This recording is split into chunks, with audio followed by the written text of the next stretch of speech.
നേരത്തെ പറഞ്ഞ പോലെ തന്നെ ഇങ്ങനെ റെയിൽവേ സ്റ്റേഷനിൽ ഒരു ഉദ്യോഗസ്ഥയാണ് എന്നുള്ള രീതിയിൽ ആൾക്കാർ മനസ്സിലാക്കിയിട്ടുണ്ട്. അപ്പൊ ടീച്ചർ പോയിട്ട് എന്തെങ്കിലും കലോത്സവ വേദികളിലോ അല്ലെങ്കിൽ ബാക്കിയുള്ള എന്തെങ്കിലും ഒരു സ്ഥലത്തൊക്കെ ഇങ്ങനെ ഇരിക്കുമ്പോ എന്താ ഇവിടെ ഇരിക്കണേ എന്നൊക്കെ ചോദിച്ചിട്ടുണ്ടോ ആൾക്കാര്? കലോത്സവ വേദിയിലൊക്കെ ഇരിക്കുമ്പോൾ പലപ്പോഴും തിരിച്ചറിയാറുണ്ട്. തിരിച്ചറിയുമ്പോൾ പിന്നെ അടുത്തത് പിന്നെ അത് പറഞ്ഞ് അടുത്തൊരു ഇന്റർവ്യൂവിനുള്ള വകുപ്പാണ് അവിടെ ഉണ്ടാവുക.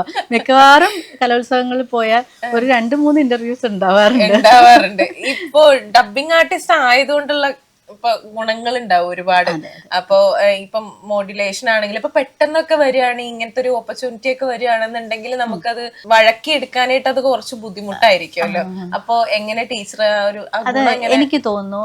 എനിക്ക് ആ മോഡുലേഷൻ എന്ന് പറയുന്നത് കിട്ടിയത് എനിക്ക് ഈ പറഞ്ഞതുപോലെ ആഡുകളൊക്കെ ചെയ്തതിൽ നിന്നായിരിക്കും എനിക്ക് അങ്ങനെ വന്നിട്ടുണ്ടാവും. പിന്നെ പണ്ട് കഥാപ്രസംഗമൊക്കെ പറയുമായിരുന്നു. കഥാപ്രസംഗവും ഡാൻസ്, പാട്ട്, കഥാപ്രസംഗം, കവിത എല്ലാം ഉണ്ടായിരുന്നു. അപ്പം ഈ കഥാപ്രസംഗമൊക്കെ ഒരു പരിധിവരെ നമ്മളെ മോഡുലേഷനൊക്കെ ഒരുപാട് സഹായിക്കുന്ന ഒരു സാധനമാണല്ലോ കഥാപ്രസംഗം. അപ്പോൾ അതിൽ നിന്നായിരിക്കണം എനിക്ക് അങ്ങനെയുള്ള എനിക്കിഷ്ടമായിരുന്നു ഈ വാർത്ത വായിക്കുന്നതും. പണ്ട് ക്ലാസ്സിൽ ടെക്സ്റ്റ് ബുക്ക് വായിപ്പിക്കില്ലേ, അതെനിക്ക് ഭയങ്കര ഇഷ്ടമായിരുന്നു. അപ്പൊ മുതൽ തന്നെ ഈ മോഡുലേറ്റ് ചെയ്ത് വായിക്കുന്നത് എങ്ങനെയെന്ന് ഞാൻ നോക്കാറുണ്ടായിരുന്നു. നമ്മൾ ഓരോരുത്തരും പറയുന്നതും അങ്ങനെ സംഭാഷണങ്ങളൊക്കെ വരുമ്പോൾ ആ ശൈലിയിൽ തന്നെ പറയാൻ ഞാൻ ശ്രദ്ധിക്കാറുണ്ടായിരുന്നു. അപ്പം അന്ന് മുതലേ എനിക്ക് ഇഷ്ടമാണ് ഇങ്ങനെയുള്ള കാര്യങ്ങൾ. അപ്പൊ നമ്മൾ ആസ്വദിച്ച് ചെയ്യുമ്പോൾ അത് എന്തെങ്കിലും റിസൾട്ട് വരുമല്ലോ. ഉറപ്പായിട്ടും. ഇപ്പൊ ഈ നമ്പേഴ്സ് പറയുമ്പോൾ ഉള്ളൊരു വ്യത്യാസം ഭയങ്കര വ്യത്യാസമാണ്. അതായത് ഞാൻ നേരത്തെ പറഞ്ഞ പോലെ സെന്റൻസിന്റെ ഇടയ്ക്ക് ആ നമ്പർ വരുമ്പോ അത് കുറച്ച് വ്യത്യാസമുണ്ട്. അതൊന്ന് പ്രേക്ഷകർക്ക് വേണ്ടി. നമ്മൾ ഇപ്പോ ഒരേ ശൈലിയിൽ പറയുമ്പോൾ ബോറടിക്കും കേൾക്കാൻ.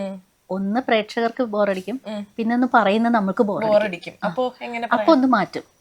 അപ്പൊ അത് ഇപ്പൊ 1 2 3 4 5 6 ആ 6 ഇപ്പോഴും ശ്രദ്ധിച്ചാൽ എന്റെ വോയിസിൽ 6 ഇങ്ങനെ മേലെ കിടക്കാണ്. 7 അതാ ഇങ്ങനെ നമ്മളായിട്ട് മാറ്റാണ്. നമുക്ക് മാറ്റാം. നമുക്ക് അങ്ങനെ ഒരു റെസ്ട്രിക്ഷൻസും ഉണ്ടായിരുന്നില്ല. നിങ്ങൾ ഇങ്ങനെ പറയാവുന്നോ, ഇങ്ങനെ പറയണമെന്നോ ഒന്നും നമ്മളോട് പറഞ്ഞിട്ടില്ല. തന്നിരിക്കുകയായിരുന്നു. ഇപ്പൊ അതെങ്ങനെയാ അപ്പൊ പറയുമ്പോ പേടി തോന്നിട്ടുണ്ടോ, അല്ലെങ്കിൽ തെറ്റിപ്പോവോ? അങ്ങനെ ഇല്ല. നമുക്ക് അവർക്ക് എന്തെങ്കിലും ചേഞ്ചസ് വരുത്തണമെങ്കിൽ അവരത് കേട്ടിട്ട് അത് റിജക്ട് ചെയ്ത് നമുക്ക് അതൊന്നുകൂടെ പറയണം എന്ന് പറഞ്ഞിട്ട് പറയും. അത് ഈ നമ്പേഴ്സ് ഒന്നും നമുക്ക് അങ്ങനെ ഒരു പ്രശ്നം വന്നിട്ടില്ല. വന്നത് ചില സ്ഥലങ്ങളുടെ പേരുകൾ നമ്മൾ കേൾക്കാത്ത സ്ഥലങ്ങൾ, കേരളത്തിലെ മാത്രമല്ലല്ലോ. ഞാൻ സദേൺ റെയിൽവേയുടെ കംപ്ലീറ്റ് ചെയ്തിട്ടുണ്ടായിരുന്നു. അപ്പോൾ തമിഴ്നാട്, കർണാടക, ആന്ധ്രാപ്രദേശ്, അപ്പൊ അവിടെയൊക്കെയുള്ള സ്ഥലങ്ങളുടെ പേര് നമ്മൾ കേൾക്കാത്ത സ്ഥലത്തിന്റെ പേരൊക്കെ അല്ലേ വരിക. അപ്പൊ ചിലപ്പോ ഇപ്പൊ നമ്മൾ എക്സാമ്പിൾ പറയുകയാണെങ്കിൽ പാലക്കാട് PALAKKAD നമ്മൾ പാലക്കാട് എന്ന് വായിക്കാം, പാലക്കാട് എന്ന് വായിക്കാം, പലക്കഡ് എന്ന് വായിക്കാം. അപ്പൊ നമുക്കറിയുന്നത് പോലെ നമ്മൾ ആദ്യം വായിക്കും കേൾക്കാത്ത സ്ഥലം. അപ്പൊ അത് അയച്ചു കഴിയുമ്പോ അതല്ല ഇങ്ങനെയാണെന്ന് പറഞ്ഞിട്ട് അവര് തിരുത്തി പറയും. അങ്ങനെ നമ്മൾ വായിച്ചു കുറെ സ്ഥലപ്പേരുകൾ അങ്ങനെ തിരുത്തി പറയേണ്ട എന്തെങ്കിലും വന്നിട്ടുണ്ട്. തിരിച്ചു വിളിച്ചിട്ട് പിന്നെയും ഇല്ല, തിരിച്ചു വിളിക്കാൻ ഇല്ല, അങ്ങനെ ഇല്ല. അത് നമ്മൾ ഒരു ദിവസം ചെയ്ത് കഴിഞ്ഞാൽ അതവര് ചെക്ക് ചെയ്യും. ചെക്ക് ചെയ്തിട്ട് അത് 2-3 ദിവസത്തിനുള്ളിൽ നമുക്ക് 1 മാസം എടുത്തു ഈ വർക്ക് കംപ്ലീറ്റ് ചെയ്യാൻ. ആണല്ലേ? എത്ര വർഷം പോയിട്ടുണ്ടാവും? അപ്പൊ 1 മാസം കംപ്ലീറ്റ് ചെയ്തു. 1 മാസം കംപ്ലീറ്റ് എന്ന് പറയുമ്പോ ഡെയിലി പോയിട്ട് ചെയ്തു. ഡെയിലി ഒരു 10 o'clock കയറും, ഒരു 5:30 ഒക്കെ ആകുമ്പോ ഇറങ്ങും. ഒരു ദിവസം ഞാൻ ചോദിക്കട്ടെ, ഒരു ദിവസം എത്ര മണിക്കൂർ അല്ലേ?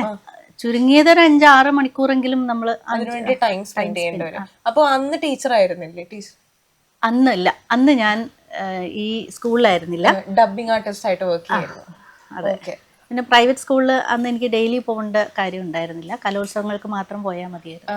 അപ്പൊ അതുകൊണ്ട് ഞാൻ ഫ്രീ ആയിരുന്നു, എനിക്ക് അങ്ങനെ ചെയ്യാമായിരുന്നു. അങ്ങനെ ചെയ്തു. രസകരമായിട്ടുള്ള എന്തെങ്കിലും സംഭവങ്ങളൊക്കെ ഇതിന്റെ പേരിൽ ഉണ്ട്. നേരത്തെ പറഞ്ഞ പോലെ ലേറ്റ് ആയിട്ട് നമ്മൾ കേൾക്കേണ്ടി വന്ന ഒരു കാര്യം ചോദിച്ചല്ലോ, അത് ഷൊർണൂരിൽ നിന്ന് എനിക്ക് ഒരു അനുഭവം ഉണ്ടായിട്ടുണ്ട്. ഞാനും വെയിറ്റ് ചെയ്യാണ്, എൻ്റെ കൂടെ കുറെ സ്റ്റുഡൻസും വെയിറ്റ് ചെയ്യുന്നുണ്ട് അപ്പുറത്ത്. കുറേ കുട്ടികളുണ്ട്. അപ്പൊ അവര് വീക്കെൻഡാണ്, അവര് എങ്ങോട്ടോ പോവാണ്, ഒരു പക്ഷേ ഹോസ്റ്റലിൽ നിന്ന് വീട്ടിലേക്ക് പോവുമായിരിക്കും. അപ്പൊ ഞാനും കയറേണ്ട ട്രെയിനിലാണ് അവര് കയറേണ്ടത്. ആ ട്രെയിൻ ഒരുപാട് ലേറ്റ് ആയിരുന്നു. അപ്പൊ അത് ഡൽഹിയിലേക്കുള്ള ഒരു ട്രെയിൻ പാസ് ചെയ്ത് പോകാൻ വേണ്ടിയിട്ടാണ് വെയിറ്റ് ചെയ്യുന്നത്. അപ്പൊ അത് പാസ് ചെയ്യാറായി. വെയിറ്റ് ചെയ്ത് അവസാനം പാസ് ചെയ്യാറായി. ആ സമയത്ത് ഞാൻ എൻ്റെ അനൗൺസ്മെന്റ് വന്നു, ഇങ്ങനെ ഇത് പോവുകയാണ്, യാത്രക്കാർക്ക് ശുഭയാത്ര നേരുന്നു, അങ്ങനെ ഒരു അനൗൺസ്മെന്റ് വന്നു. അപ്പോൾ അതൊക്കെ വളരെ പ്ലസൻ്റായിട്ട് ഞാൻ പറഞ്ഞത്, ഞാനിങ്ങനെ സ്റ്റുഡിയോയിലിരുന്ന് പറയുന്നത് ഞാനിങ്ങനെ ഓർക്കുവാണ്. ഞാൻ അതിങ്ങനെ എൻ്റെ മുഖത്തും അന്ന് സൗണ്ട് എഞ്ചിനീയർ പറയായിരുന്നു, ഇതൊക്കെ നമ്മൾ ചിരിച്ചുകൊണ്ട് പറഞ്ഞാലേ കേൾക്കുന്നവർക്കൊരു അങ്ങനെ ഒരു ഫീലിംഗ് വരുള്ളൂ. അപ്പൊ ഞാനിങ്ങനെ സ്റ്റുഡിയോയിലാണ് അതിങ്ങനെ ഓർത്തോണ്ടിരിക്കുമ്പോ, ഞങ്ങൾക്കൊന്നും വേണ്ട നിങ്ങളുടെ ശുഭയാത്ര എന്ന് പറഞ്ഞിട്ടോ അവിടെ ഭയങ്കര ചീത്ത. അവരെല്ലാരും കൂടെ ഇവിടെ മണിക്കൂറുകളായി കാത്തു നിൽക്കാൻ തുടങ്ങിട്ടോ അവരുടെ ഒരു ശുഭയാത്ര എന്ന് പറഞ്ഞു. അതൊരു ഭയങ്കര എക്സ്പീരിയൻസ്. ഞാൻ ഞെട്ടിത്തെറിച്ചു. ഈ ഹസ്ബൻഡൊക്കെ അവർക്ക് ഇങ്ങനെയൊക്കെ കേൾക്കുമ്പോഴേക്കും നിന്റെ സൗണ്ട് വരുന്നു അങ്ങനെയൊക്കെ പറയാറുണ്ടല്ലേ. ഫാമിലി ഒക്കെ ഭയങ്കര ഹാപ്പി ആയിരിക്കും ഈ ഒരു കാര്യത്തില്. ഇപ്പൊ എന്തെങ്കിലും ഒക്കെ തിരുത്തണം എന്ന് തോന്നിയിട്ടുണ്ടോ? കാരണം എന്താന്ന് വെച്ചാൽ ഇപ്പൊ കലാകാരന്മാർക്ക് എന്തെങ്കിലും ഒരു അവരുടെ എന്തെങ്കിലും വർക്ക് ഒക്കെ ഇറങ്ങി കഴിഞ്ഞു കഴിഞ്ഞാൽ നമുക്കത് കുറച്ചുകൂടി ഇമ്പ്രൂവ് ചെയ്യായിരുന്നു, അവിടെ നമുക്ക് ശരിയാക്കായിരുന്നു, ഇവിടെ പാടിയപ്പോ ശരിയാക്കായിരുന്നു, ഇങ്ങനെയൊക്കെ നമുക്ക് തോന്നാറുണ്ട്. ഓക്കെ, അപ്പോ അത് എനിക്ക് തോന്നിയിട്ടുണ്ട്. എനിക്ക് നമ്മൾക്ക് സെന്റൻസ് ആയിട്ടല്ലല്ലോ നമ്മൾ പറയുന്നത്.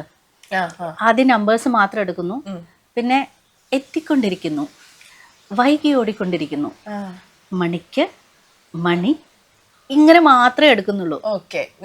അവരിങ്ങനെ മാറ്റി മാറ്റി അപ്പൊ നമ്മൾക്ക് ഒരു സെന്റൻസ് പറയുമ്പോൾ നമുക്ക് നമ്മുടെ വോയിസിന്റെ ടോണും ഇതിങ്ങനെ എപ്പോഴൊക്കെയോ എടുത്ത സാധനങ്ങൾ ചേർക്കുമ്പോ ഉണ്ടാവുന്ന ഒരു വ്യത്യാസം അവിടെ ഇവിടെ ചേരാത്ത പോലെ. അതാ ആലപ്പുഴ വഴി എന്നൊക്കെ കേൾക്കാം.